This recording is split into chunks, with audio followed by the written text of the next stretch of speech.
महाराष्ट्राच्या राजकारणात कधी नव्हे इतकी मोठी धुळवड यावेळी रंगली आहे। कोकणात शिमग्याला होणारी बोंबाबोंब थेट दिल्लीपर्यंत गेली। भाजपवासी झालेल्या काही बाडग्यांची बांग सगळ्यांची करमणूक करून गेली। सत्ताधारी भाजप, शिवसेना, राष्ट्रवादीसह विरोधातील ठाकरेंची शिवसेना, शरद पवारांची राष्ट्रवादी आणि काँग्रेस सगळ्यांनी शिमग्याचा महिना गाजवायचे ठरवलेले दिसते। मंत्री धनंजय मुंडे यांच्या 30 वर्षाच्या राजकारणाची होळी झाली। मुंडेंनी आपण किती निष्पाप आहोत हे दाखवण्याचा पुरेपूर प्रयत्न केला। ते काय म्हणाले ऐका। मुद्दा असा आहे की मी राजीनामा द्यावा तर का द्यावा याचं काहीतरी कारण लागेल। या कुठल्याही प्रकरणामध्ये मी ना आरोपी आहे ना माझा या प्रकरणाशी कुठलाही अर्थार्थी संबंध आहे। आता या प्रकरणामध्ये भाऊचा भाऊ करायचा आणि कुणाचा तरी राजीनामा मागायचा अशा पद्धतीनं माझा राजीनामा काही जण मागतायत, त्यांचं मागण्याचं समाधान आहे। दुसरे मंत्री जयकुमार गोरे यांच्या नागड्या फोटोंचे प्रकरण तुफान गाजले। स्वतःचे नग्न फोटो एका महिलेला पाठवल्याचे हे जुनेच प्रकरण, पण ते पुन्हा सोशल मीडियातून व्हायरल झाले। गोरे यांच्या राजीनाम्याची मागणी विरोधकांनी केली। सुरुवातीला गोरे काय म्हणाले ते ऐका। या निवडणुकीच्या पार्श्वभूमीवर 2 दिवस अगोदर एक माझा गुन्हा दाखल झाला आणि तो दाखल झालेला गुन्हा 2017 नंतर आतापर्यंत 2019 साली तो ट्रायल चाललं आणि त्याचा निकाल लागला। निकाल लागल्यानंतर मला वाटतं निकालाची प्रत माझ्यासोबत आहे। निकालामध्ये कोर्टानं मला निर्दोष मुक्त केलेला आहे आणि जप्त केलेला मुद्देमाल बाकी मोबाईल जे आहे तो नष्ट करण्याचे आदेश कोर्टानं त्याच वेळी दिलेले आहे। ते 2000 तुषारजी तुम्हाला खूप गडबड आहे, मी उत्तर देते नंतर प्रश्न विचारा।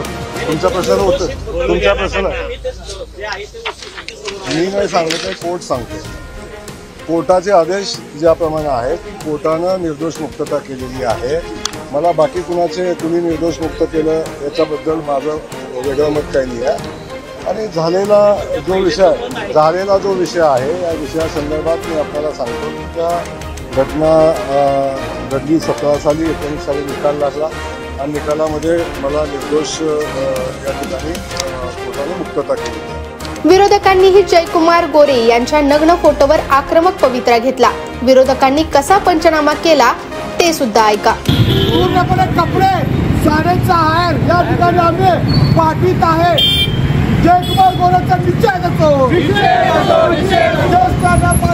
भाजप सरकारचा कायदा सुव्यवस्था करणारा भाजप सरकारचा मुख्यमंत्री होश। केंद्रीय मंत्री नारायण तातू राणे यांच्या सुपुत्रांनी राज्यातील मंत्री नितेश राणे यांनी कडव्या हिंदुत्वाचे प्रदर्शन सुरू केले आहे। रोज मुस्लिम विरोधात गरळ ओकायचे काम भाजपने त्यांच्याकडे दिले आहे। मुस्लिम हलालाचा दाखला देत मटण विकतात म्हणून राणे यांनी आता राज्यात मटण खाणाऱ्यांनी मल्हार सर्टिफाइड मटण खाण्याचे आवाहन केले आहे। नितेश राणे काय म्हणाले पहा। या तो हलाल खाओ या तो आप खाए, या तो दूसरा पर्याय नहीं, ऑप्शन नहीं। ये जो बार बार बोला जा रहा था उसको एक अच्छा पर्याय ऑप्शन लेके आए हैं। अभी हलाल खाना ये हिंदू धर्म में लिखा नहीं है, ये इस्लाम धर्म में लिखा है। तो इसलिए ऐसा अगर कोई अच्छा पर्याय लेके आ रहा है तो उसको पाठिंबा सपोर्ट देने का काम मैं मेरे माध्यम से कर रहा हूँ, जिसके वजह से हिंदू समाज के लड़कों को, युवाओं को 2 हाथों का अगर काम मिल रहा होगा, जो घटिक हिंदू समाज के हमारे तो युवा है, तो अच्छी बात। संतोष देशमुख यांच्या खून प्रकरणात बीड जिल्ह्यात मंत्री धनंजय मुंडे यांच्या विरोधात सुरेश धस, संदीप क्षीरसागर, प्रकाश सोळंकी अशा बलाढ्य आमदारांची फौज आरोपांच्या फैरी झाडत राहिली। धस यांनी 3 महिने फुल बॅटिंग केली। त्यांनी केलेले एक आरोप ऐका। संतोष देशमुख हा भारतीय जनता पार्टीचा बूथ प्रमुख आहे आणि बूथ प्रमुख मी हे प्रकरण तेवढं ठेवलंय आणि आणखी काही दिवस जोपर्यंत संतोष देशमुखच्या गुन्ह्यांना फाशी होत नाही तोपर्यंत हे प्रकरण मी तेवढं ठेवणार। तुम्ही किंवा ते मी आणि माझा पक्ष, मग आम्ही कोणत्या पक्षाचे? आम्ही भारतीय जनता पार्टी गांधर्व विवाहामध्ये आहेत का? भारतीय जनता पार्टीतच आहेत ना। विधानसभेला सुद्धा त्यांचं एकच सीट होतं, माझ्या सीटबद्दल ते म्हणत नव्हतं, माझ्या इथं त्यांचं शिट्टी हे चिन्ह होतं। संतोष देशमुख सारखं अतिशय भयानक प्रकरण घडलेलं असताना त्या स्वतः संतोष देशमुखच्या घरी भेटायला गेल्या नाही, त्या प्रकरणाबद्दल शब्द बोलल्या नाही. धनंजय मुंडेंच्यावरती एवढे आरोप होत होते, त्याच्यामध्ये त्या बोलल्या नाही.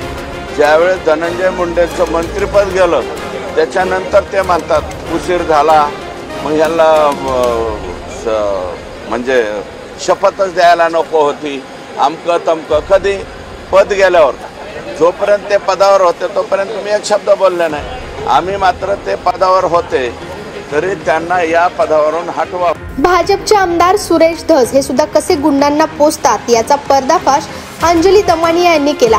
खोक्या उर्फ सतीश भोसले या धस प्रणित गुंडाची दहशत, हेलिकॉप्टरमधून फिरणे, निष्पाप लोकांना मारणे अशा असंख्य क्लिप दमानिया यांनी माध्यमांना दिल्या.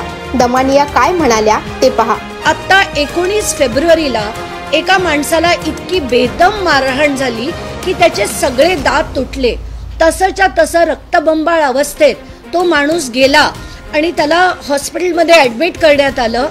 तर सतीश भोसले नावाचा एक व्यक्ती आहे, सुरेश धस यांचा कार्यकर्ता आहे. या व्यक्तीबद्दलचा जो व्हिडिओ होता तो मी मांडलाय.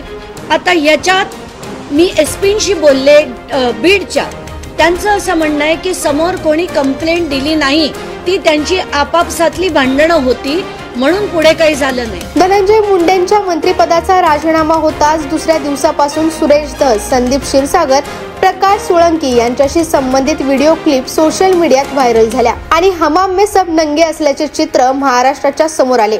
धस, क्षीरसागर, सोळंकी यांच्या समर्थकांनी सामान्य लोकांना केलेले मारहाणीचे व्हिडिओ पाहून जनता चपापली.